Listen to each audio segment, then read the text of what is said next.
Ya, terima kasih Mbak Vero. Assalamualaikum warahmatullahi wabarakatuh. Oh, Dr. Andi, halo dok. Selamat pagi Dr. Nova, Dr. Andi, dokter sekalian dan teman-teman analis maupun perawat. Jadi terima kasih banyak kesempatannya. Pada kesempatan kali ini sebenarnya ini judul sama isinya mungkin agak-agak tidak matching ya. Jadi sebenarnya slide ini hanya sekilas, nanti untuk detailnya akan diterangkan Dr. Ririn. Jadi hanya pembuka saja bahwa kami ingin menerangkan apa sih mikrobiologi, kemudian apa yang kita lakukan di UMI dan plus minusnya apa. Jadi untuk infeksi kita tahu bersama bahwa manusia, nama ini host, dan mikroba itu dapat bersimbiosis karena mikroba ini akan mengeluarkan suatu metabolit yang berguna untuk jadi terima kasih banyak kesempatannya. Pada kesempatan kali ini sebenarnya ini judul sama isinya mungkin agak-agak tidak matching ya. Dosis dan bisa juga menyebabkan jadi infeksi. Nah, ada beberapa jenis patogen, penulis mikroorganisme, baik yang true patogen, artinya dia bisa menyebabkan infeksi walaupun pada orang-orang seperti kita yang imunokompeten. Ada juga yang kontaminan mikroba lingkungan yang biasa kita temui di rumah sakit yang menyebabkan infeksi nosokomial. Nah, bagaimana kita bisa mengetahui apakah mikroba ini merupakan yang patogen atau yang kontaminan saja atau kolonisasi saja? Kita perlu memeriksa, dalam hal ini memeriksa menggunakan pemeriksaan mikrobiologi kultur. Sehingga inilah peran mikrobiologi untuk menetapkan apakah patogen ini adalah patogen mikroba yang patogen atau hanya kontaminan atau normal flora saja yang tidak perlu diobati. Yang kedua, ketika pasien curiga infeksi misalkan datang dengan demam atau batuk, kita biasa dokter atau perawat melakukan analisa menggunakan anamnesis, pemeriksaan fisik, kemudian kita menentukan diagnosis dan terapi yang sementara. Terapi sementara, kemudian nanti kita akan mengkonfirmasi penyebabnya menggunakan pemeriksaan mikrobiologi klinik, kultur dan uji kepekaan untuk mengetahui antibiotik apa yang tepat bagi pasien tersebut. Jadi pemeriksaan mikrobiologi klinik sangat penting untuk menentukan penyebabnya, apakah dia memang infeksi bakteri atau non infeksi. Menurut Permenkes tahun 2015, kita pelayanan mikrobiologi klinik terdapat 4. Selain memberikan pemeriksaan mikrobiologi klinik yang tadi, identifikasi mikroba dan uji kepekaan, kita juga memberikan layanan patient care. Mungkin Dr. Andi atau dokter yang lain di ruangan sering melakukan konsultasi terkait dengan penentuan bahan-bahan untuk sampling. Misalkan luka operasi, kita biasanya ditanya bagaimana cara pengambilannya, bahannya baiknya apa, apakah dari pus atau jaringan. Itu kami sangat membuka. Jadi kalau misalkan ada dokter sekalian atau Bapak Ibu analis, kalau memang ada ingin mengambil spesimen, boleh konsultasi ke lab mikrobiologi. Termasuk dengan konsultasi pemilihan antibiotik. Misalkan ditemukan bakterinya MDR, terus agak sulit memilihnya, kami sangat welcome untuk konsultasi. Selain itu kami juga memberikan pelayanan surveillance, artinya untuk deteksi epidemiologi sebenarnya bakteri apa atau virus apa atau jamur apa yang bersirkulasi di lokasi di UMI. Nah, ini juga nantinya berhubungan dengan pola mikroba atau antibiogram. Ini beberapa antibiogram yang sudah kami lakukan sejak tahun 2022, yang dikeluarkan tahun 2023, kemudian 2024 dan yang terakhir.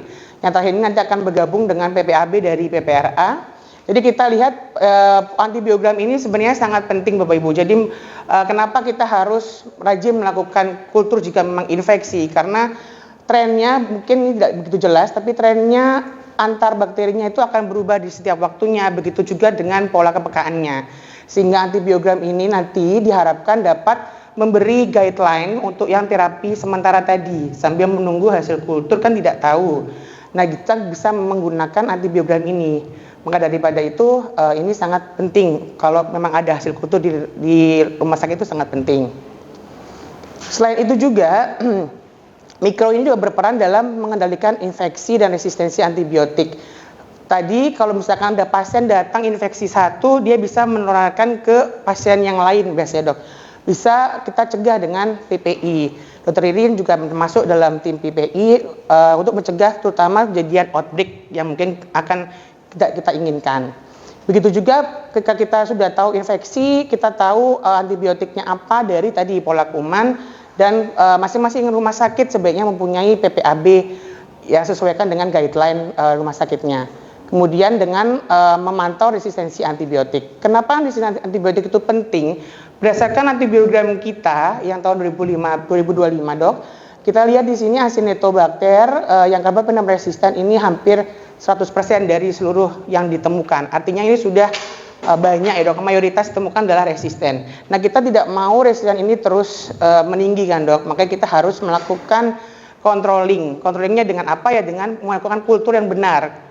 Kalau kita tidak kultur, kita nggak tahu, kita tembak, akibatnya bisa saja, atau juga dirujukan dari rumah sakit yang lain yang menggunakan antibiotik sebelumnya, ini menyebabkan makin tinggi angka resistensinya, dan juga PPI-nya bisa juga karena transmisi di dalam UMI itu sendiri.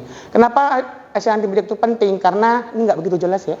Karena dia menyebabkan kematian yang tinggi, dan kalau dari ekonomi, segi ekonomi, ini sebenarnya mungkin slide-nya blur ya. Jadi ini ada yang dibandingkan. Nah, ini dibandingkan yang resisten, cost yang resisten dibandingkan dengan cost yang bukan resisten bakterinya. Itu dia selisihnya sekitar $11.000 US dollar. Ini sangat banyak kalau dihitung untuk rumah sakit. Jadi sebenarnya mendeteksi MDR itu selain kita juga mengobati pasiennya supaya mortality-nya turun, juga berguna untuk rumah sakit supaya cost-nya tidak naik. Jangan sampai kita sudah kutu, udah MDR telat, cost-nya naik. Nah, ini juga perlu diperhatikan. Slide. Nah, bagaimana caranya? Maka kita harus mengoptimalkan penggunaan. Tadi harus menggunakan guideline sesuai dengan PPAB dan juga sesuai dengan hasil kultur lokal setempat. Kemudian kita mencegah infeksinya dengan PPI, sehingga kita terapinya akan sangat efektif. Slide. Pemeriksaan apa saja yang bisa dilakukan di laboratorium mikrobiologi UMI? Mungkin Bapak Ibu dokter sekalian, ada ini saya refreshing saja. Ada beberapa pemeriksaan seperti pewarnaan, bisa gram, KUH untuk jamur, BTA, pemeriksaan negatif untuk beberapa jamur, kultur juga ada kita lakukan, dan mungkin ini untuk pemeriksaan mikrobiologi lingkungan. Jika nanti misalkan kalau kejadian outbreak seperti waktu lalu pernah, itu juga kita dapat melakukan pemeriksaan tersebut, tapi memang harus dari dukungan rumah sakit UMI karena itu di luar rutin ya Dok. Kemudian bisa juga melayani kerjasama penelitian. Mungkin kalau Bapak Ibu dokter dan analis bisa ada yang mau meneliti, silakan. Apa saja syaratnya? Ini saya tidak detail, mungkin dokter Erin akan mendetailkan. Jadi kalau misalkan nanti Bapak Ibu mengirim sampel dari ruangan ke mikro, mungkin mohon diperhatikan terutama tentang kapan mengambil sampel tersebut. Sebisa mungkin sebelum menggunakan antibiotik, karena ada riset yang menunjukkan ini yang sebelum, ini yang sesudah antibiotik. Kita bisa lihat dia penurunannya hampir meningkatannya setengah. Jadi kalau bisa sebelum antibiotik itu masuk. Kalau tidak yakin bisa ditelepon dulu ke lab mikro. Kemudian tampungnya di alat steril, jadi jangan tampung di yang pot-pot yang bisa dibuka yang non steril. Pastikan ini memang yang steril. Kemudian diambil dari yang lokasinya terduga infeksi. Makanya tadi kita membuka konsultasi. Jikalau Bapak Ibu dokter ingin melakukan kultur, bisa konsultasi dulu lokasinya yang mana yang tepat.